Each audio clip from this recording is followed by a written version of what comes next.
ಕೂತ್ಕೊಳ್ಳೋರಾದರೆ ಕೂತ್ಕೊಳ್ಳಿ.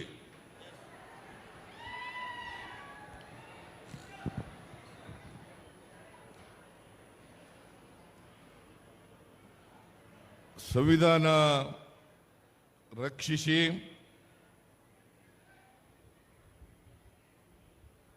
ಆಂದೋಲನ ಮತ್ತು ಕೇಂದ್ರ ಸರ್ಕಾರದ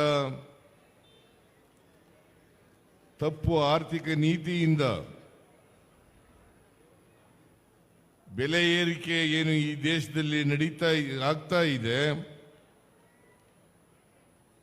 ಅವುಗಳನ್ನು ಪ್ರತಿಭಟಿಸಿ ಕಾಂಗ್ರೆಸ್ ಪಕ್ಷ ಈಗಾಗಲೇ ಬೆಂಗಳೂರಿನಲ್ಲಿ ಪ್ರತಿಭಟನೆಯನ್ನು ನಾವು ಮಾಡಿದೋ, ಇವತ್ತು ಬೆಳಗಾಂನಲ್ಲಿ ಪ್ರತಿಭಟನೆಯನ್ನು ಮಾಡ್ತಾ ಇದ್ದೀವಿ. ಈ ಕಾರ್ಯಕ್ರಮದಲ್ಲಿ ಭಾಗವಹಿಸಿರ್ತಕ್ಕಂಥ ಎಐಸಿಸಿ ಪ್ರಧಾನ ಕಾರ್ಯದರ್ಶಿಗಳಾದಂಥ ಮಾನ್ಯ ಸುರ್ಜೇವಾಲಾ ಅವರೇ, ರಾಜ್ಯದ ಕೆಪಿಸಿಸಿ ಅಧ್ಯಕ್ಷರಾದಂಥ ಶ್ರೀ ಡಿ.ಕೆ. ಶಿವಕುಮಾರ್ ಅವರೇ, ಇನ್ನೊಬ್ಬರು ಎಐಸಿಸಿ ಪ್ರಧಾನ ಕಾರ್ಯದರ್ಶಿಗಳಾದಂಥ ನಾಸೀರ್ ಹುಸೇನ್ ಅವರೇ,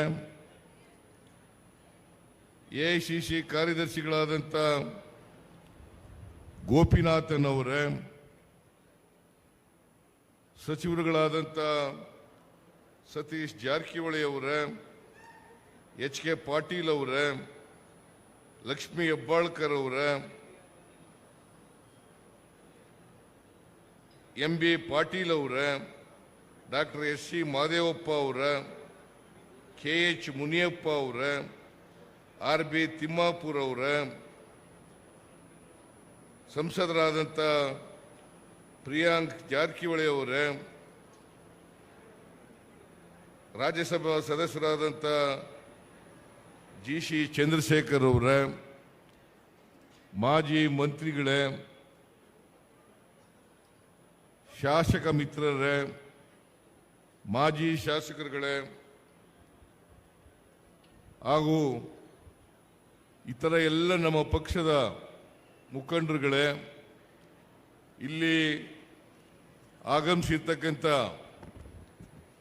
ಆತ್ಮೀಯ ಕಾರ್ಯಕರ್ತ ಬಂಧುಗಳೇ, ತಾಯಂದಿರೇ, ಯುವಕ ಮಿತ್ರರೇ, ಮಾಧ್ಯಮದ ಗೆಳೆಯರೇ, ಬೆಲೆ ಏರಿಕೆ ವಿರುದ್ಧವಾಗಿ ಭಾರತೀಯ ಜನತಾ ಪಕ್ಷದವರು ಅವರ ತಪ್ಪುಗಳನ್ನು ಮುಚ್ಚಿಕೊಳ್ಳಿಕ್ಕೋಸ್ಕರ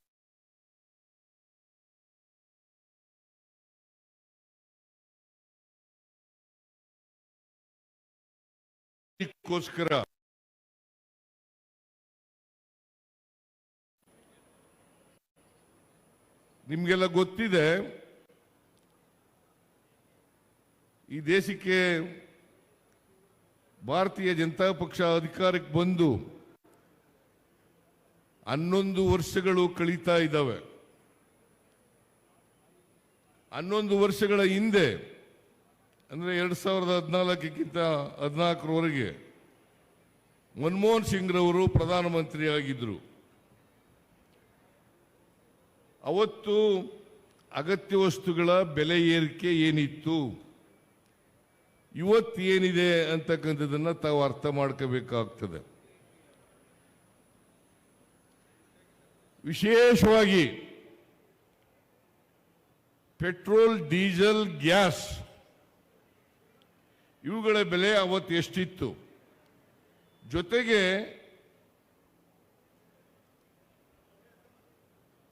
ಅಂತಾರಾಷ್ಟ್ರೀಯ ಮಾರುಕಟ್ಟೆಯಲ್ಲಿ ಕ್ರೂಡ್ ಆಯಿಲ್ ಬೆಲೆ ಎಷ್ಟಿತ್ತು, ಈಗ ಎಷ್ಟಿದೆ ಅಂತಕ್ಕಂಥದ್ದನ್ನು ತಾವು ಅರ್ಥ ಮಾಡ್ಕೋಬೇಕಾಗ್ತದೆ.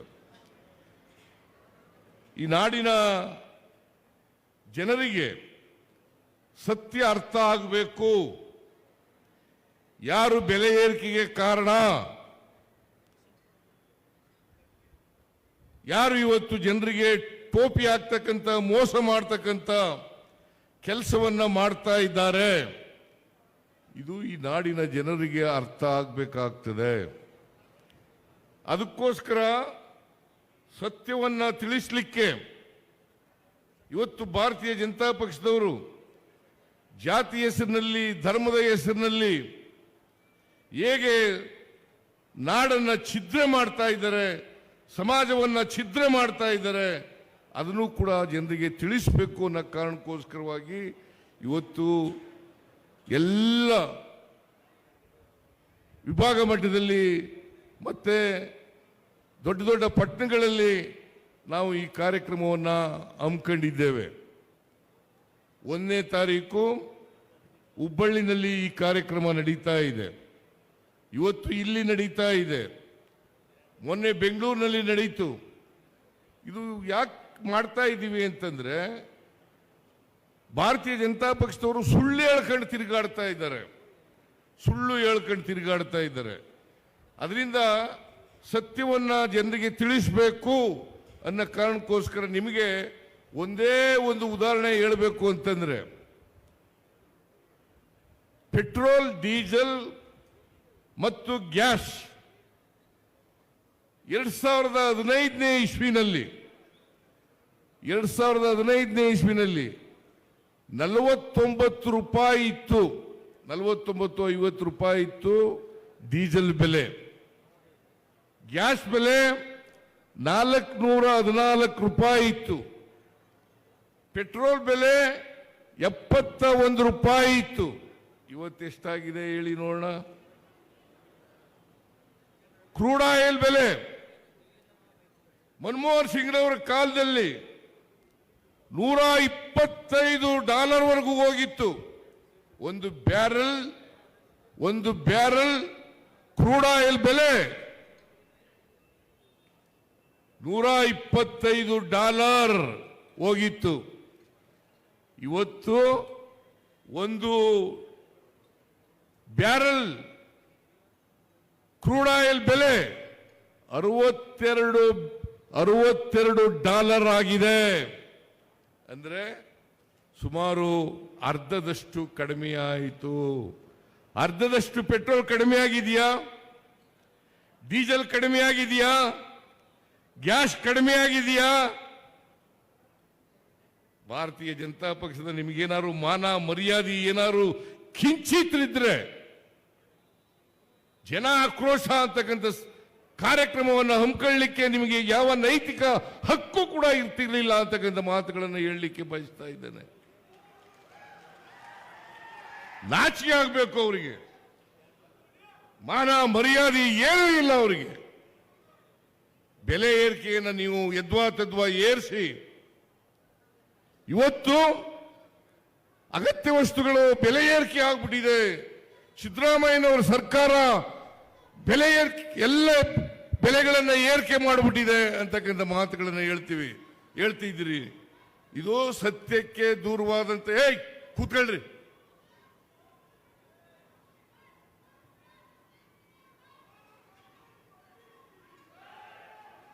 ಯಾರ್ರೀ ಅವರು?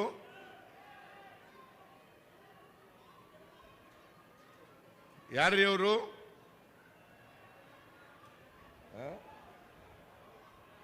ಯಾರು?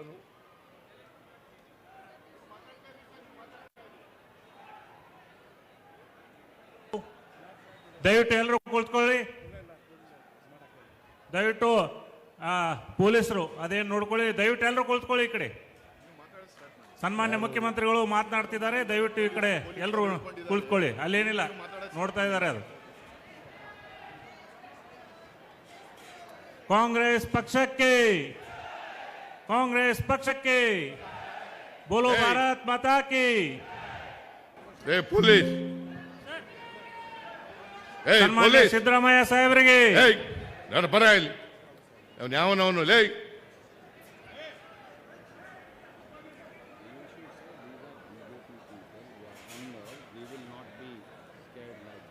ನೋ ನೋ ನೋ ಏ ಬರ ಇಲ್ಲಿ.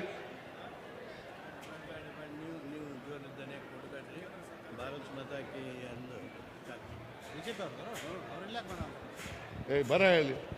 ಯಾವನವನು SP ಏನ್ ಮಾಡ್ತಾ ಇದ್ದೀರಿ ನೀವು?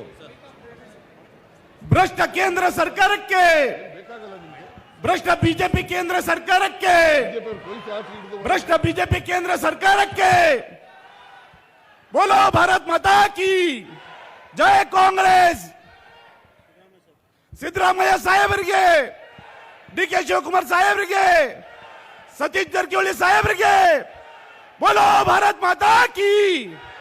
ದುಷ್ಟ ಬಿಜೆಪಿ ಕೇಂದ್ರ ಸರ್ಕಾರಕ್ಕೆ. ದಯವಿಟ್ಟು ಎಲ್ಲರೂ ಶಾಂತ ರೀತಿಯಿಂದ ಕುಳಿತುಕೊಳ್ಳಿ. ಕುಳಿತುಕೊಳ್ಳ್ರಿ ಎಲ್ಲರೂ. ಕೂತ್ಕೊಳ್ಳಿ ಪ್ಲೀಸ್, ಕೂತ್ಕೊಳ್ರಿ. ಬಿಜೆಪಿಯವರು, RSS ನವರು ಎಲ್ಲ ಕಡೆ ಇದೇ ರೀತಿ ಶಾಂತಿಯನ್ನ ಕರಡ್ತಕ್ಕಂತ ಕೆಲಸವನ್ನ ಮಾಡ್ತಾರೆ.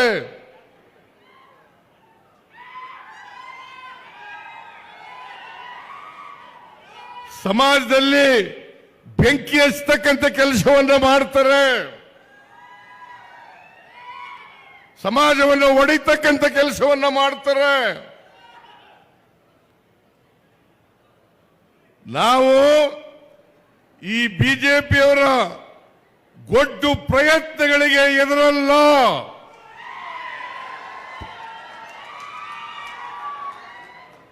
ಇವರನ್ನ ಸಾರ್ವಜನಿಕವಾಗಿ ಎದುರಿಸ್ತಕ್ಕಂಥ ಶಕ್ತಿ ನಮಗಿದೆ ಅಂತಕ್ಕಂಥದನ್ನ ಅವರಿಗೆ ತಿಳಿಸಲಿಕ್ಕೆ ಬಯಸ್ತಾ ಇದ್ದೇನೆ. ನಮ್ಮ ಕಾರ್ಯಕರ್ತರಿಗೆ ನಾವು RSS ನವರನ್ನ, ಬಿಜೆಪಿಯವರನ್ನ ನೋಡ್ಕೊಳ್ಳಿ ಅಂತ ಹೇಳಿದ್ರು ಸಾಕು. ಅವರು ಬಾಲ ಬಿಚ್ಚಲಿಕ್ಕೆ ಸಾಧ್ಯ ಇಲ್ಲ.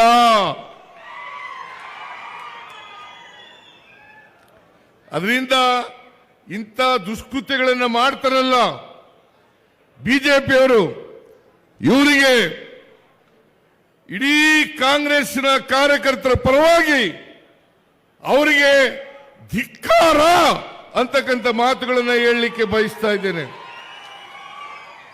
ನಾಚಿಕೆ ಆಗಲ್ಲ ನಿಮಗೆ? ಬೆಲೆ ಏರಿಕೆ ಇವತ್ತು ಕಾರಣಕರ್ತರು ಯಾರು? ಬೆಲೆ ಏರಿಕೆ ಇವತ್ತು ಏನಾದರೂ ಆಗಿದ್ರೆ 2014ರಲ್ಲಿ ಚಿನ್ನದ ಬೆಲೆ 28,000 ರೂಪಾಯಿ ಇತ್ತು. ಇವತ್ತು 1,00,000 ರೂಪಾಯಿ ಆಗಿದೆ. 1,00,000 ರೂಪಾಯಿ ಆಗಿದೆ. ಇದಕ್ಕೆ ಯಾರು ಕಾರಣ? ನಾವು ಕಾರಣನಾ? ಕಾಂಗ್ರೆಸ್ನವ್ರ ಕಾರಣನಾ? ಇದಕ್ಕೆ ಕಾರಣ ನರೇಂದ್ರ ಮೋದಿ ಮತ್ತು ಬಿಜೆಪಿ, ಅಮಿತ್ ಶಾ ಕಾರಣ ಅಂತಕ್ಕಂಥದ್ದನ್ನ ಹೇಳಲಿಕ್ಕೆ ಬಯಸ್ತಾ ಇದ್ದೇನೆ. ಇವತ್ತು ರಾಗಿ ಬೆಲೆ, ಗೋಧಿ ಬೆಲೆ, ಅಕ್ಕಿ ಬೆಲೆ, ಮಜ್ಜಿಗೆ ಬೆಲೆ, ಹಾಲಿನ ಬೆಲೆ, ಮೊಸರಿನ ಬೆಲೆ. ಕೂತ್ಕೊಳ್ರಿ ಎಲ್ಲರೂ ಕುಳಿತುಕೊಳ್ಳಿ. ಈ ಕಡೆ ನೋಡ್ರಿ. ಅವ್ರಿಗೇನ್ ನೋಡ್ಬೇಡ್ರಿ, ಎಲ್ಲ ಸಾಲ್ವ್ ಇದೆ. ಈ ಕಡೆ ನೋಡ್ರಿ. ಈ ಕಡೆ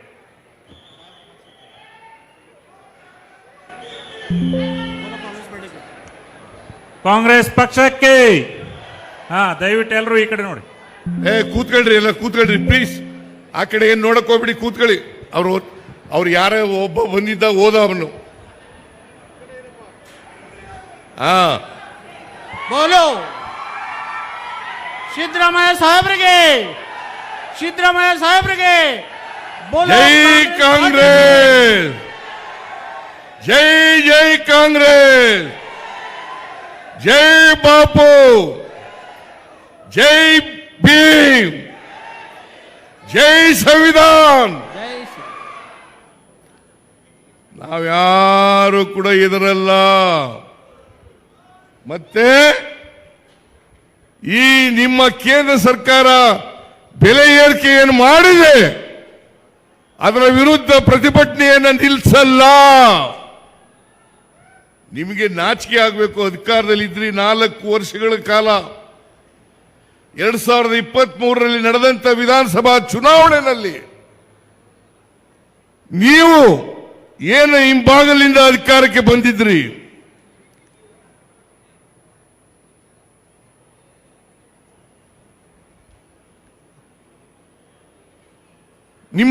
ನಿಮ್ಮನ್ನ ಸೋಲಿಸಿ 136 ಸ್ಥಾನಗಳನ್ನು ನಮಗೆ ಕೊಟ್ಟರು.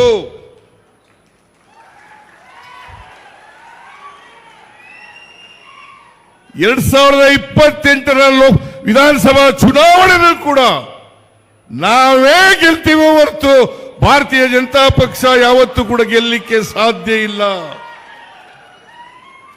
ನೀವು 2008, 2018, 2023 ಯಾವಾಗ ಜನರ ಆಶೀರ್ವಾದವನ್ನು ಪಡೆದು ಅಧಿಕಾರಕ್ಕೆ ಬಂದಿದ್ರಿ ಹೇಳಿ ನೋಡೋಣ. ಬಿಜೆಪಿಯವರು 2008ರಲ್ಲಿ ಸಂಪೂರ್ಣ ಬಹುಮತವನ್ನು ಪಡೆದಿರಲಿಲ್ಲ.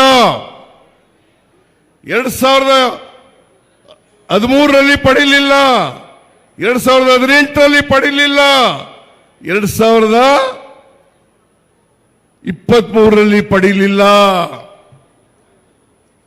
ನೀವು ಆಪರೇಷನ್ ಕಮಲದ ಮೂಲಕ ಅಧಿಕಾರಕ್ಕೆ ಬಂದು ಈ ದೇಶವನ್ನ ಹಾಳು ಮಾಡಿ, ಸಮಾಜವನ್ನ ಛಿದ್ರ ಮಾಡಿ, ದ್ವೇಷವನ್ನ ಹುಟ್ಟಾಕಿ ನಿಮ್ಮ ಕೆಲಸ ಇದನ್ನು ಬಿಟ್ಟರೆ ಬೇರೆ ಏನ್ ಮಾಡಿದಿರಿ ನೀವು? ನೋಡೋಣ, ಹೇಳಿ ನೋಡೋಣ, ಏನ್ ಮಾಡಿದಿರಿ ನೀವು? ಭಾರತೀಯ ಜನತಾ ಪಕ್ಷ ಇದೆಯಲ್ಲ, ಸಮಾಜವನ್ನ ಒಟ್ಟುಗೂಡಿಸ್ತಕ್ಕಂಥ ಪಕ್ಷ ಅಲ್ಲ. ಸಮಾಜದಲ್ಲಿ ದ್ವೇಷವನ್ನ ಬಿತ್ತಿ ಸಮಾಜವನ್ನು ಒಡೆಯತಕ್ಕಂಥ ಪಕ್ಷ, ಬಡವರ ವಿರೋಧಿಗಳ ಪಕ್ಷ, ರೈತರ ವಿರೋಧಿಗಳ ಪಕ್ಷ, ಯುವಕರ ವಿರೋಧಿಗಳ ಪಕ್ಷ, ದಲಿತರ ವಿರೋಧಿಗಳ ಪಕ್ಷ, ಅಲ್ಪಸಂಖ್ಯಾತರ ವಿರೋಧಿಗಳ ಪಕ್ಷ. ನಾಚಿಕೆ ಆಗಲ್ಲ ನಿಮಗೆ? ನಾಚಿಕೆ ಆಗಲ್ಲ? ನಾವು ಪ್ರತಿಭಟನೆ ಮಾಡ್ತಕ್ಕಂಥ ಜಾಗಕ್ಕೆ ಬಂದು ಇಲ್ಲಿ ನೀವು ಸಭೆಯನ್ನು ಹಾಳು ಮಾಡತಕ್ಕಂಥ ಪ್ರಯತ್ನವನ್ನು ಮಾಡಿದ್ರೆ ಇದಕ್ಕೆಲ್ಲ ನಮ್ಮ ಕಾರ್ಯಕರ್ತರು ಬಗ್ಗಲ್ಲ, ದಕ್ಕಲ್ಲ, ಎದರಲ್ಲ ಅಂತಕ್ಕಂಥ ಮಾತುಗಳನ್ನು ಹೇಳಲಿಕ್ಕೆ ಬಯಸ್ತಾ ಇದ್ದೇನೆ. ಈಗ ಅವ್ರ ಬಗ್ಗೆ ತಲೆ ಕೆಡಿಸ್ಕೊಳ್ಳೋದು ಬೇಡ. ನಾವು ಪ್ರತಿಭಟನೆಯನ್ನು ಮುಂದುವರಿಸೋಣ. ಕಾಂಗ್ರೆಸ್ ಪಕ್ಷ ಯಾವತ್ತೂ ಕೂಡ ಸಂವಿಧಾನವನ್ನು ರಕ್ಷಣೆ ಮಾಡತಕ್ಕಂಥ ಪಕ್ಷ. ಈ ದೇಶಕ್ಕೆ ಸ್ವಾತಂತ್ರ್ಯ ತಂದುಕೊಟ್ಟವರು ಯಾರು? ಬಿಜೆಪಿಯವರ, RSSನವರ, ಹಿಂದೂ ಮಹಾಸಭಾದವರ? ಕಾಂಗ್ರೆಸ್ಗೆ ಸ್ವಾತಂತ್ರ್ಯವನ್ನು ತಂದುಕೊಟ್ಟದ್ದು 1947ರಲ್ಲಿ ಮಹಾತ್ಮ ಗಾಂಧೀಜಿಯವರ ನೇತೃತ್ವದಲ್ಲಿ ನಡೆದಂತ ಹೋರಾಟದ ಫಲ. ಅದನ್ನು ಬಿಟ್ಟು ನೀವು RSSನವರು ಯಾವತ್ತಾದ್ರೂ ಬಿಜೆಪಿಯವರು ಯಾವತ್ತಾದ್ರೂ ಕೂಡ ಜನಸಂಘದವರು ಯಾವತ್ತಾದ್ರೂ ಕೂಡ ಸ್ವಾತಂತ್ರ್ಯ ಹೋರಾಟದಲ್ಲಿ ಭಾಗಿಯಾಗಿದ್ರ? ಒಬ್ಬನ ತೋರಿಸಿ ನೋಡೋಣ. ಸ್ವಾತಂತ್ರ್ಯ ಹೋರಾಟಕ್ಕೋಸ್ಕರ ಜೈಲಿಗೆ ಹೋಗಿರ್ತಕ್ಕಂಥದ್ದ ಒಬ್ಬ ನಾಯಕರನ್ನ ತೋರಿಸಿ ನೋಡೋಣ. ಇವತ್ತು ದೇಶಕ್ಕೆ ಸ್ವಾತಂತ್ರ್ಯ ತಂದು ಕೊಟ್ಟಿರ್ತಕ್ಕಂಥವರು ಕಾಂಗ್ರೆಸ್ನವರು. ಕಾಂಗ್ರೆಸ್ನ ಮಹಾತ್ಮ ಗಾಂಧೀಜಿಯವರ ನೇತೃತ್ವದಲ್ಲಿ ಹೋರಾಟ ಮಾಡಿದ್ರು 1924ನೇ ಇಸ್ವಿನಲ್ಲಿ. 1924ನೇ ಇಸ್ವಿನಲ್ಲಿ ಇಲ್ಲಿ AICC ಸಭೆ ನಡೆಯಿತು, ವರ್ಕಿಂಗ್ ಕಮಿಟಿ ಸಭೆ ನಡೆಯಿತು. ಅದಕ್ಕೆ ಅನುಗುಣವಾಗಿ ನಾವು 100 ವರ್ಷ ತುಂಬುತ್ತಲ್ಲ ಅಂತೇಳಿ ಇಲ್ಲಿ ನಾವು ದೊಡ್ಡ ಸಮಾವೇಶವನ್ನು ಮಾಡಿದು. ಅವತ್ತೇ ಮನಮೋಹನ್ ಸಿಂಗ್ರವರು ಕಾಲ ಆದರು. ಆದ್ದರಿಂದ ಹೆಚ್ಚು ದೊಡ್ಡ ಸಂಖ್ಯೆಯಲ್ಲಿ ಮಾಡಲಿಕ್ಕೆ ಆಗಲಿಲ್ಲ. ನಾವು ಇನ್ನೊಂದು ದಿನ ಮಾಡೋದು. ಆದರೆ ಬಿಜೆಪಿಯವರು ಯಾವತ್ತಾದರೂ ಒಂದು ದಿನ ಸ್ವಾತಂತ್ರ್ಯ ಹೋರಾಟದಲ್ಲಿ ಭಾಗವಹಿಸಿರ್ತಕ್ಕಂಥ ಒಂದು ನಿದರ್ಶನ ಇಲ್ಲ. ಬಹಳ ದೇಶ ಪ್ರೇಮದ ಬಗ್ಗೆ ಬಹಳ ಮಾತಾಡ್ತಾರೆ, ದೇಶ ಪ್ರೇಮದ ಬಗ್ಗೆ ಮಾತಾಡ್ತಾರೆ, ಸುಳ್ಳು ಹೇಳೋದು. ಮೊನ್ನೆ ಈಗ 3 ಜನ ಮಂಜುನಾಥ್ ರಾವ್ ಆಮೇಲೆ ಇನ್ನಿಬ್ರು ಯಾರು? ಭರತ್ ಭೂಷಣ್, ಇನ್ನೊಬ್ರು ಮಧುಸೂದನ್ ರಾವ್. ಇವರು 3 ಜನ ಕರ್ನಾಟಕದವರು. ಇವರನ್ನ ಉಗ್ರರು ಕೊಲೆ ಮಾಡಿದ್ರು. ಆ ಕೊಲೆ ಮಾಡಿದಂಥ ಸಂದರ್ಭದಲ್ಲಿ ಒಬ್ಬ ಪೊಲೀಸ್ನವನು ಇರಲಿಲ್ಲ ಅಲ್ಲಿ, ಒಬ್ಬ ಇಂಡಿಯನ್ ಆರ್ಮಿಯವರು ಇರಲಿಲ್ಲ. ಇದು ಸೆಕ್ಯೂರಿಟಿ ಫೇಲ್ಯೂರ್ ಅಲ್ವಾ? ಸೆಕ್ಯೂರಿಟಿ ಫೇಲ್ಯೂರ್ ಅಲ್ವಾ? ಮೊನ್ನೆ ಈಗ ಒಂದು ಕೆಲವು ವರ್ಷಗಳ ಹಿಂದೆ ಪುಲ್ವಾಮಾ ಇನ್ಸಿಡೆಂಟ್ ನಡೆದಿತ್ತು ಅದೇ ಜಿಲ್ಲೆನಲ್ಲಿ. ನಿಮ್ಮ ಇಂಟೆಲಿಜೆನ್ಸ್ ಏನ್ ಮಾಡ್ತಾ ಇತ್ತು? ಸೆಕ್ಯೂರಿಟಿ ಏನ್ ಮಾಡ್ತಾ ಇತ್ತು? ಒಬ್ಬ ಪೊಲೀಸ್ನವನಿರಲಿಲ್ಲ, ಒಬ್ಬ ಮಿಲಿಟರಿಯವನಿರಲಿಲ್ಲ.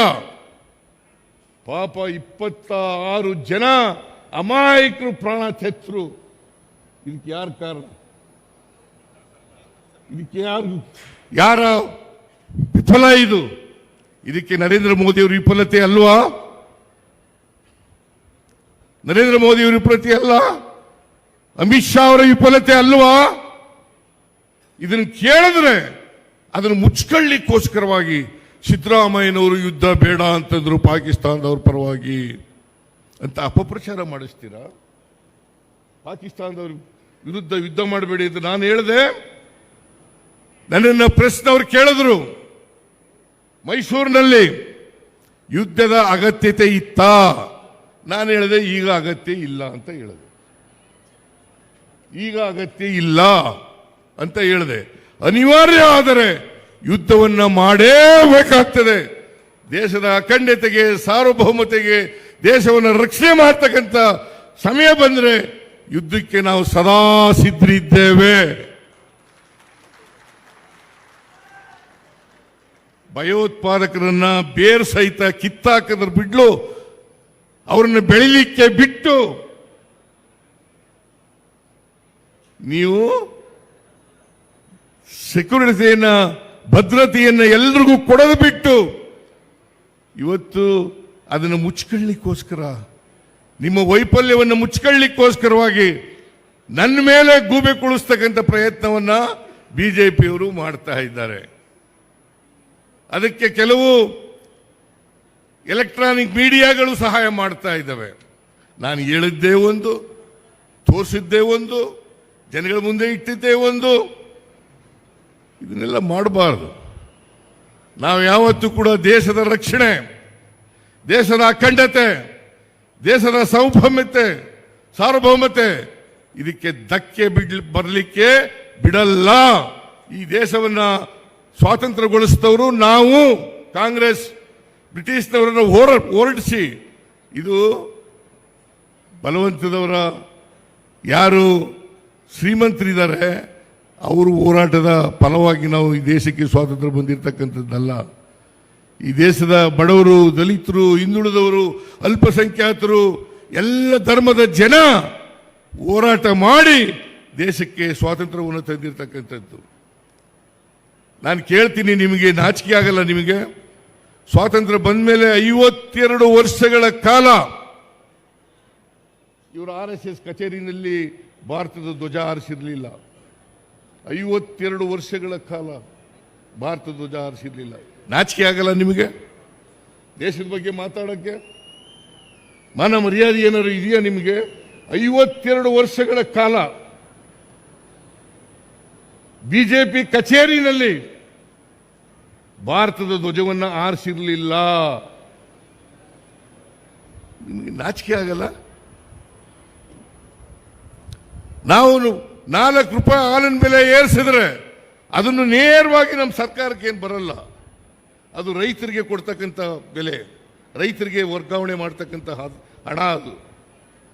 ಅಷ್ಟಾದರೂ ಕೂಡ ಬೇರೆ ರಾಜ್ಯಗಳು, ಪಕ್ಕದ ರಾಜ್ಯಗಳಿದ್ದಾವಲ್ಲ, ಆಂಧ್ರ ಪ್ರದೇಶ್, ತೆಲಂಗಾಣ, ಮಹಾರಾಷ್ಟ್ರ, ತಮಿಳುನಾಡು, ಕೇರಳ, ಆ ರಾಜ್ಯಗಳಿಗಿಂತ ಕಡಿಮೆ ಇದೆ ಹಾಲಿನ ಬೆಲೆ, ಮಾರಾಟದ ಬೆಲೆ.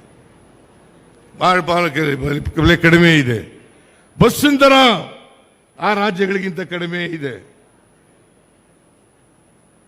ನಾವು ಪೆಟ್ರೋಲ್ ಡೀಸೆಲ್ ಬೆಲೆ, ಪೆಟ್ರೋಲ್ ಬೆಲೆ ಆ ರಾಜ್ಯಗಳಿಗಿಂತ ಕಡಿಮೆ ಇದೆ. ಕರ್ನಾಟಕದಲ್ಲಿ ಇರ್ತಕ್ಕಂಥದ್ದು ಡೀಸೆಲ್ ಬೆಲೆ ಇರ್ಬೋದು, ಪೆಟ್ರೋಲ್ ಬೆಲೆ ಇರ್ಬೋದು. ಇವತ್ತು ಎಷ್ಟಿದೆ ಪೆಟ್ರೋಲ್ ಬೆಲೆ?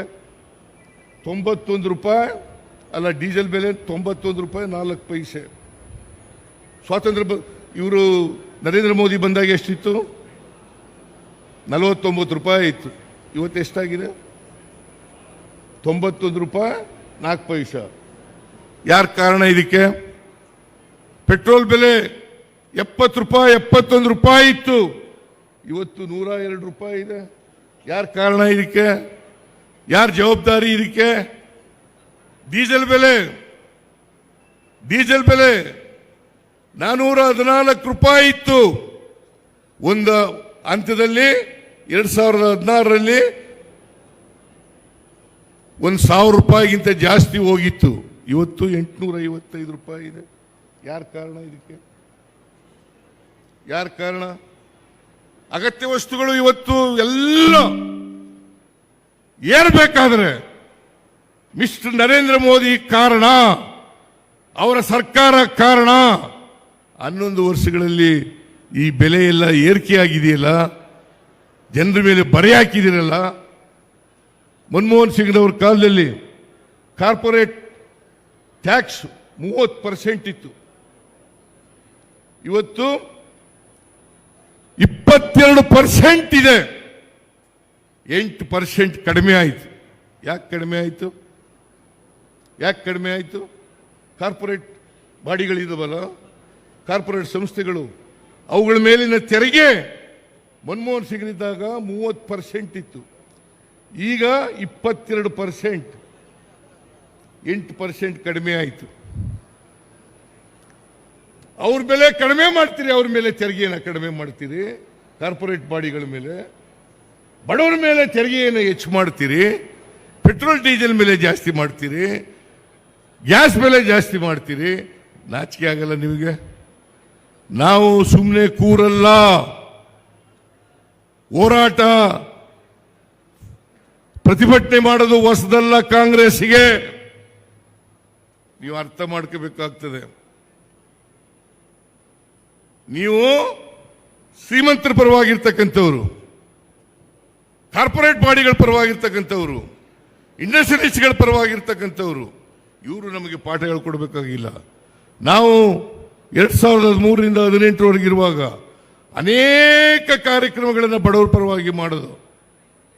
ಇಂದಿರಾ ಕ್ಯಾಂಟೀನ್ ಏನಾಗಿತ್ತು? ಖುಷಿ ಭಾಗ್ಯ ಕಾರ್ಯಕ್ರಮ ಏನಾಗಿತ್ತು ನಿಮ್ಮ ಕಾಲದಲ್ಲಿ? ಏನಾಗಿತ್ತು ನಿಮ್ಮ ಕಾಲದಲ್ಲಿ? ಇಂದಿರಾ ಕ್ಯಾಂಟೀನ್ ಏನಾಗಿತ್ತು? ಇವತ್ತು 5 ಗ್ಯಾರಂಟಿ ಯೋಜನೆಗಳನ್ನ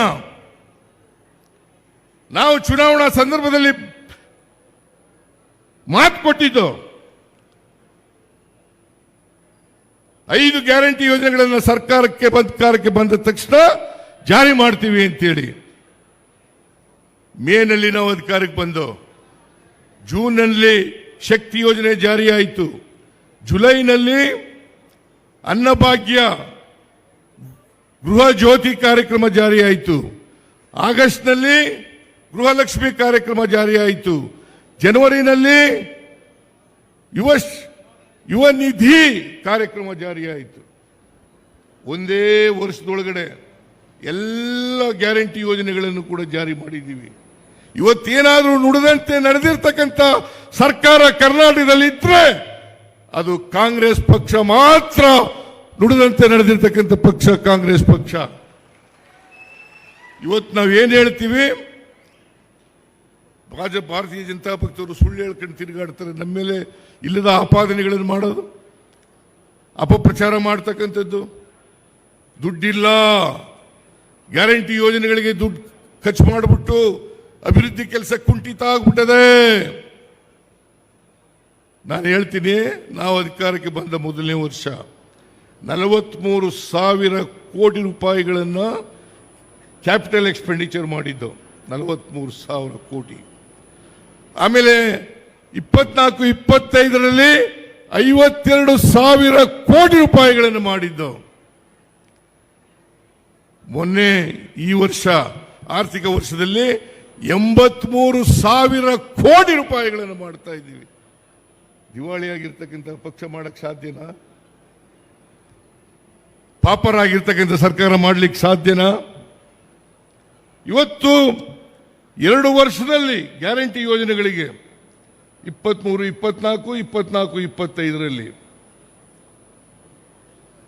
2 ವರ್ಷದಲ್ಲಿ 80,000 ಕೋಟಿ ರೂಪಾಯಿಗಳನ್ನ ಯೋಜನೆಗಳಿಗೆ ಖರ್ಚು ಮಾಡಿದ್ದೀವಿ. ಗ್ಯಾರಂಟಿ ಯೋಜನೆಗಳಿಗೆ 80,000 ಕೋಟಿ ರೂಪಾಯಿಗಳನ್ನ. ಇದ್ರ ಜೊತೆಗೆ ಈ ವರ್ಷ 83,000 ಕೋಟಿ ಕ್ಯಾಪಿಟಲ್ ಎಕ್ಸ್ಪೆಂಡಿಚರ್ನ ಖರ್ಚು ಮಾಡ್ತಾ ಇದ್ದೀವಿ. ಮತ್ತೆ 50,000 ಕೋಟಿಗೂ ಹೆಚ್ಚು ಯೋಜನೆಗಳಿಗೆ ಖರ್ಚು ಮಾಡ್ತಾ ಇದ್ದೀವಿ.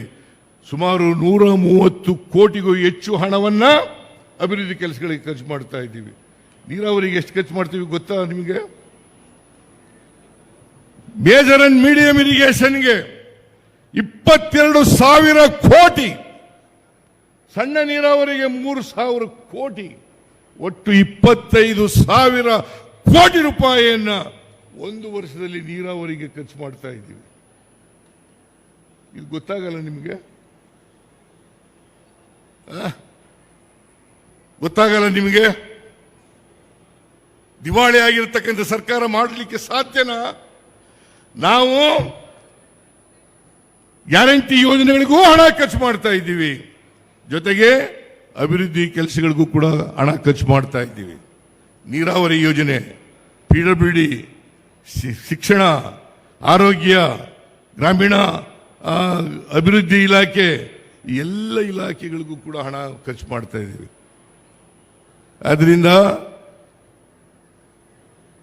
ಕಾಂಗ್ರೆಸ್ ಸರ್ಕಾರ ಕರ್ನಾಟಕ ರಾಜ್ಯದಲ್ಲಿ ಬೆಲೆ ಏರಿಕೆ, ಕೆಲವು ಪದಾರ್ಥಗಳ ಮೇಲೆ ಬೆಲೆ ಏರಿಕೆ ಮಾಡಿದರೂ ಕೂಡ ಪಕ್ಕದ ರಾಜ್ಯಗಳು ಆಂಧ್ರ, ತೆಲಂಗಾಣ, ತಮಿಳುನಾಡು, ಕೇರಳ, ಮಹಾರಾಷ್ಟ್ರ ಆ ಎಲ್ಲ ರಾಜ್ಯಗಳಿಗಿಂತ ಕಡಿಮೆ ಇದೆ. ಎಲ್ಲ ಕಡಿಮೆ ಇದೆ. ಪೆಟ್ರೋಲ್ ಕಡಿಮೆ ಇದೆ, ಡೀಸೆಲ್ ಕಡಿಮೆ ಇದೆ, ಹಾಲಿನ ದರ ಕಡಿಮೆ ಇದೆ, ಬಸ್ಸಿನ ದರ ಕಡಿಮೆ ಇದೆ. ನಾವು ಇವತ್ತು ಎಲ್ಲ ಪದಾರ್ಥಗಳ ಬೆಲೆಗಳನ್ನು ನಿಯಂತ್ರಣದಲ್ಲಿ ಇಟ್ಟುಕೊಂಡು ರಾಜ್ಯವನ್ನು ಅಭಿವೃದ್ಧಿಯತ್ತ ಕೊಂಡೊಯ್ತಕ್ಕಂಥ ಪ್ರಯತ್ನವನ್ನು ಮಾಡ್ತಾ ಇದ್ದೀವಿ. ನೀವು 4.5 ಲಕ್ಷ ಕೋಟಿ ಕರ್ನಾಟಕದಿಂದ ತೆರಿಗೆ ರೂಪದಲ್ಲಿ ಕಲೆಕ್ಟ್ ಆಗುತ್ತೆ. 4.5 ಲಕ್ಷ ಕೋಟಿ ನಮಗೆ ವಾಪಸ್ ಬರೋದು ಎಷ್ಟಪ್ಪ ಅಂತಂದ್ರೆ, ಕೇಂದ್ರದಿಂದ ಬರೀ 60,000 ಕೋಟಿ ರೂಪಾಯಿ. 4.5 ಲಕ್ಷ ರೂಪಾಯಿ ನಾವು ಕೊಡ್ತೀವಿ, ಬರೀ 60,000 ಕೋಟಿ ರೂಪಾಯಿ ಮಾತ್ರ ವಾಪಸ್ ಬರ್ತದೆ. ಇದು ನ್ಯಾಯನಾ? ಇದನ್ನ ಕೇಳಿದ್ರೆ ಸಿದ್ದರಾಮಯ್ಯ ಮೇಲೆ ಪ್ರತಿಭಟನೆ ಮಾಡ್ತೀರಾ? ನಿಮ್ಮ ಪ್ರತಿಭಟನೆಗೆಲ್ಲ, ನಿಮ್ಮ ಗೊಡ್ಡು ಬೆದರಿಕೆಗಳಿಗೆಲ್ಲ, ನಿಮ್ಮ ಅಪಪ್ರಚಾರಕ್ಕೆಲ್ಲ, ನಿಮ್ಮ ತಪ್ಪು ಆಪಾದನೆಗಳಿಗೆಲ್ಲ ಎದುರವನಲ್ಲ ಈ ಸಿದ್ದರಾಮಯ್ಯ.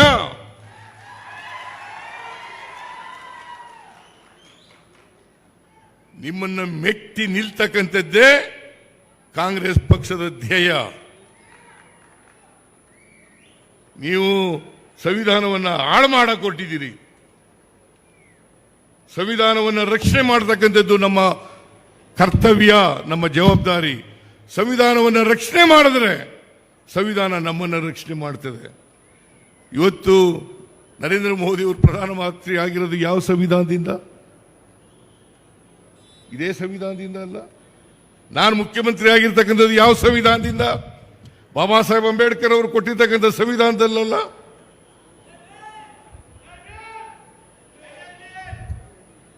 ಆದ್ರಿಂದ ನಾನು ಹೆಚ್ಚು ಮಾತನಾಡಲಿಕ್ಕೆ ಹೋಗಲ್ಲ, ಸಮಯ ಆಗ್ಬಿಟ್ಟಿದೆ.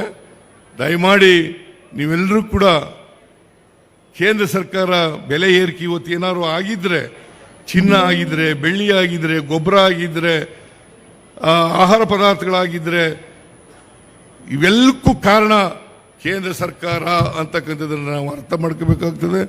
ಮುಂದಿನ ದಿನಗಳಲ್ಲಿ ನಮ್ಮ ಕಾರ್ಯಕರ್ತರು ಅವರ ಅನ್ಯಾಯದ ವಿರುದ್ಧ ಪ್ರತಿಭಟಿಸ್ತಕ್ಕಂಥ ಮನೋಭಾವವನ್ನು ಬೆಳೆಸ್ಕೊಳ್ಬೇಕು ಅಂತಕ್ಕಂಥ ಮಾತುಗಳನ್ನು ಹೇಳಿ ನಿಮಗೆಲ್ಲ ನಮಸ್ಕಾರ ಮಾಡಿ ನನ್ನ ಮಾತುಗಳನ್ನು ಮುಗಿಸ್ತೇನೆ. ಜೈ ಹಿಂದ್, ಜೈ ಕರ್ನಾಟಕ.